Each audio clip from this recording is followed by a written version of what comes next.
when you and I appeared on Eye on Oshkosh with Cheryl and Sarah not too long ago, you made the point that the city seems to be moving toward a kind of marketing model Mhm. of media in which the communication is essentially one way coming from City Hall. And you said it, you used the metaphor from George Orwell, a ministry of truth. I was intrigued by that. Can you expand on what you mean by the city gravitating toward a ministry of truth model? Yeah.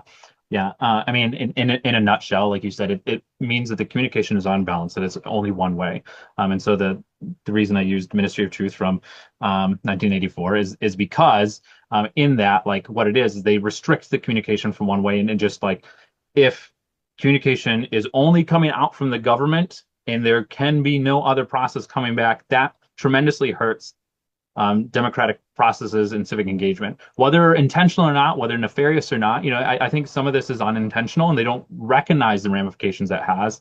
So I'm not trying to imply that we're in a 1984 situation, but I am. I think the analogy stands that when you remove access to go one way and not the other way, that it does create an imbalance of communication. And that's what I meant by that is that imbalance of communication where now all of a sudden we have a department that used to be involved in engagement and communication out is now only saying we're only going to communicate out, we're only going to market out, which I'm not against marketing. Like I work in marketing, and that is good. The city should be good at marketing. That is one of the problems I think we're trying to solve in Oshkosh, and I'm glad we're heading in that direction. But to do it at the expense of eliminating the public's voice is what really concerns me.